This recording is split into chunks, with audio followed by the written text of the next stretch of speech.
আজকের যে 2024 সালের জুলাই আগস্টের ছাত্র গণ অভ্যুত্থান, সেই রক্তের সিঁড়ি আপনারা নির্মাণ করেছেন। এই রক্তের সিঁড়ি 2024 পেয়েছে। দিন পহেলা দিন, তারপরে রাজনীতি। এখন আজকে বাংলাদেশে কিছু কিছু শক্তির দেখি পহেলা রাজনীতি বাদ মে দিন। আপনারা নিশ্চয়ই খেয়াল করবেন। কেউ কেউ বলছে ইসলামের জন্য একটা আলাদা বাক্স বসায় দাও। তা আমরা ইসলাম থেকে কি খারিজ হয়ে গেলাম নাকি ভাই সাহেব? আপনারা কি খারিজ হয়ে গেছেন? ইসলামের জন্য বাক্স না, এটা রাজনীতির বাক্স হওয়ার আগে। সেই জন্য এখানে হেফাজত ইসলামের আমির এবং মহাসচিব হিসেবে নাম আসে নাই হয়তোবা। তাদের স্মৃতিচারণ এবং ইসলামের এই 4 রাহবার, আমি 5 জন বলবো বাংলাদেশে যারা নেতৃত্ব দিয়েছেন দ্বীনের পক্ষে, ইসলাম বিদ্বেষী সরকারের বিরুদ্ধে আন্দোলনে। তাদের সবাইকে আল্লাহ জান্নাতুল ফেরদাউস নসিব করুন। আমি আল্লামা জুনায়েদ বাবনগরীর সাথে জেলখানায় ছিলাম, সেই সময় দেখা হয় নাই। ওনাকে যখন নিয়ে যাওয়া হয় কাশিমপুর কারাগারে, আমরা একটা সেলে, ওনাকে আরেকটা সেলে রাখা হলো। জেলখানার ডাক্তার সাহেবকে আমরা অনুরোধ করে পাঠালাম একটু দেখে আসেন কি অবস্থা। তিনি এসে বললেন ওনার হাঁটু অসম্ভব আকারে ফুলে গিয়েছে, ইনফেকশন হচ্ছে, ওনাকে প্রচন্ড নির্যাতন করা হয়েছে, তিনি মানসিকভাবে ভেঙে পড়েছেন এবং কাউকে দেখলে চিনতে পারছেন না। খাকি পোশাকে কাউকে দেখলেই উনি ভীত হয়ে যেতেন। কিন্তু তারপরেও তাকে জেলখানায় চিকিৎসা নিতে দেয়া হয়নি। ডাক্তার সাহেবকে বললাম এখানে থাকলে তো উনি হয়তো মৃত্যুবরণ করতে পারেন। তিনি বললেন সরকার মনে হয় তাই চাচ্ছে। ওখান থেকে এক পর্যায়ে বারডেম হসপিটালে নিয়ে আসা হলো ওনাকে, প্রিজন সেলে। তা আমারও সেই রকম একটা অবস্থায় আমাকে পিজি হাসপাতালে প্রিজন সেলে নিয়ে আসা হলো। কোন রকম একটা কেবিন ম্যানেজ করলাম, রাস্তার এই পার আর ওই পার। একদিন দেখলাম অনেকগুলো গাড়ি ঘোড়া, জানলা দিয়ে দেখছি।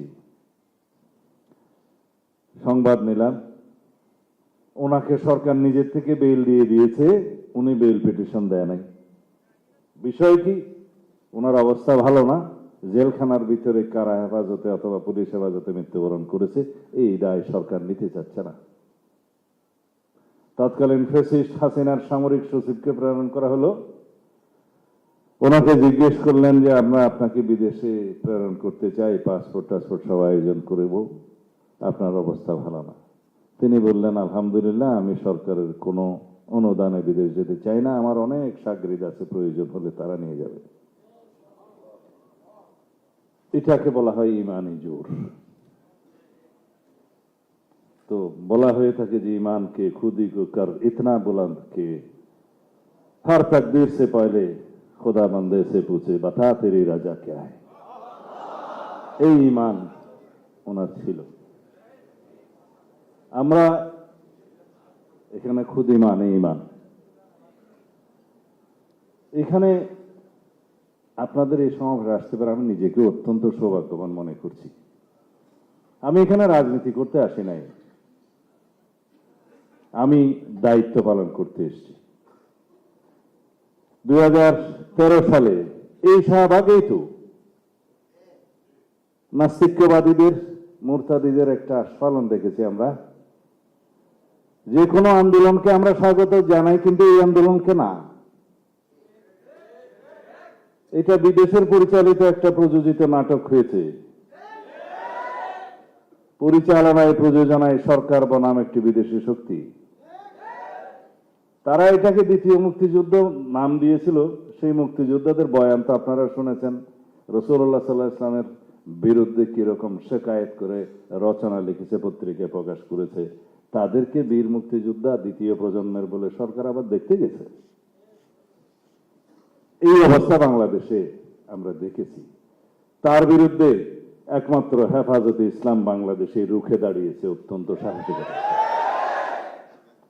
তখনও আমি জেলখানায় আরেকবার নিয়ে গেছে, ওখান থেকে দেখলাম শাপলা চত্বরের নৃশংস হত্যাকাণ্ড, পৃথিবীর বুকে যে হত্যাকাণ্ড অন্য কোনো কিছুর সাথে তুলনা করা যায় না। আজকের যে 2024 সালের জুলাই আগস্টের ছাত্র গণ অভ্যুত্থান, সেই রক্তের সিঁড়ি আপনারা নির্মাণ করেছেন। এই রক্তের সিঁড়ি দিয়ে 2024 হয়েছে। দীর্ঘ 16 বছরের আন্দোলন সংগ্রামে বাংলাদেশের সকল রাজনৈতিক দল, বিএনপি সহ যারা ফেসিবাদ বিরোধী গণতান্ত্রিক আন্দোলন করেছে, গুম, খুন, হত্যাকাণ্ডের শিকার হয়েছে, অসংখ্য হামলা মামলার শিকার হয়েছে, তাদের প্রত্যেকেই এই সিঁড়ি নির্মাণ করেছে ক্রমান্বয়ে। তার ফলশ্রুতিতে 2024-এর ছাত্রগণ অভ্যুত্থান হয়েছে, একদিনে হয় নাই। সকল শহীদের রুহের মাগফিরাত কামনা করি। আপনাদের আগের এবং বর্তমান চাহিদা তো একটাই, দিন পহেলা দিন, তারপরে রাজনীতি। এখন আজকে বাংলাদেশে কিছু কিছু শক্তি দেখি পহেলা রাজনীতি বাদ মে দিন। আপনারা নিশ্চয়ই খেয়াল করবেন। আমি কারো শিকায়ত করব না। এখানে হেফাজতে ইসলামের সম্মানিত মহাসচিব জনাব সাজিদুর রহমান সাহেব, তিনি বলে গিয়েছেন, কেউ কেউ আজকে দাবি করছে মসজিদ থেকে ইমামদেরকে বের করে দেব, এরকম কিছু কিছু বয়ান দিচ্ছে। তারা কারা? আমার জানা মতে কওমি আলেমদের দ্বারাই বাংলাদেশের অধিকাংশ মসজিদের ইমামতি চলে। 98% আপনাদের হিসাব মতে। তাদেরকে বের করে দেবেন? এই বয়ান কেন দিচ্ছেন? বিভক্তি চাচ্ছেন? সেই জন্যই তো বলা হয়, আমাদের বড় হুজুর আল্লামা বাবু নগরী সাহেব বলে গিয়েছেন যে 73 ফিরকা আছে, তার মধ্যে একটা ফিরকা শুধু ইসলামের উপরে বহাল আছে। তো সেই জন্য আরেকটা কাহাওয়াত বলে যে এই যে আমাদের মধ্যে যত বিভক্তি, যে মুসলমানকে हर फिरके ने एक दूसरे को काफिर कहा, वही एक काफिर है जो उसने हम सबको मुसलमान कहा। কারণ ওদের সাথে যখন আপনার যুদ্ধ করবেন, তখন ওরা সবাই আমাদেরকে মুসলমান হিসেবেই ট্রিট করবে এবং আমাদেরকে ওই রকম সাজিশের মধ্যে ফেলবে। এখন আমরা আছি, কে হাত কিভাবে বাঁধলো, কে উজু কিভাবে করলো, এগুলো নিয়ে বাহাস করতে। যার হাত নাই তারও তো নামাজ হয়। এগুলো আমরা যদি না ছাড়ি, যারা বাংলাদেশে বলে 90 থেকে 92% মুসলমানের দেশ, তাহলে আমাদের মধ্যে এত বিভক্তি কেন? আমাদেরকে বিভক্ত রাখতে পারলে কাদের লাভ, সেটা আমাদের বুঝতে হবে। আমরা বিভক্ত ছিলাম বলেই তো আমাদের উপরে রাতের বেলায় বাতি নিভিয়ে, পানি নিভিয়ে হাজার হাজার লক্ষ লক্ষ গুলি বর্ষণ করতে পেরেছে, যেহেতু আমরা বিভক্ত ছিলাম। আপনারা কি এখনো বিভক্ত থাকবেন? রাজনীতির স্বার্থে আপনারা বিভক্ত থাকবেন? আমরা চাই বাংলাদেশের সকল মুসলমান ঐক্যবদ্ধ থাকুক এবং ইসলাম নিয়ে যেন কেউ আমরা বিভক্তিকর, বিভ্রান্তিকর রাজনীতি না করি। কেউ কেউ বলছে ইসলামের জন্য একটা আলাদা বাক্স বসায় দাও। তা আমরা ইসলাম থেকে কি খারিজ হয়ে গেলাম নাকি ভাই সাহেব?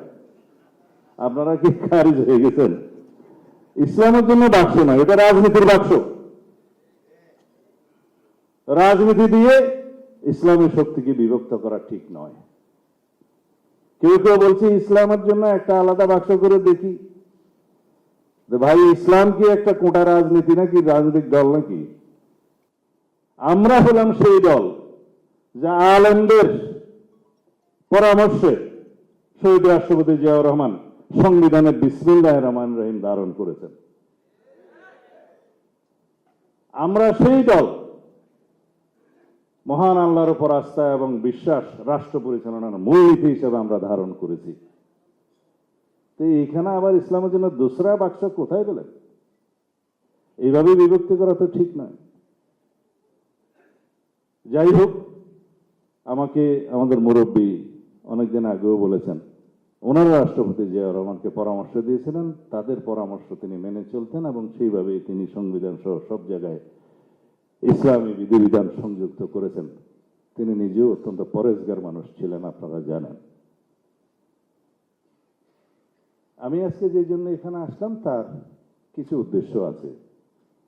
তার উদ্দেশ্য হচ্ছে,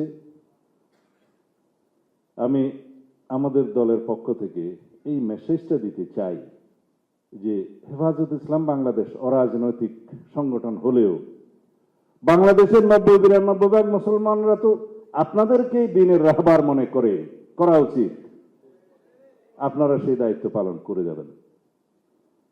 যারাই রাষ্ট্র ক্ষমতায় আসুক, আপনারা তাদেরকে পরামর্শ দিয়ে যাবেন।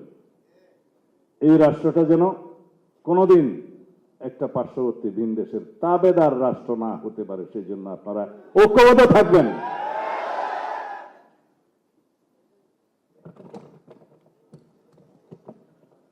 এটা ছোট হয়ে গেছে। ব্রিটিশ ভারতের ইতিহাসে, ব্রিটিশদের কাছ থেকে স্বাধীনতা অর্জনের ইতিহাসে আলমদেরই সবচেয়ে বেশি ত্যাগ স্বীকার করতে হয়েছে, রক্ত দিতে হয়েছে।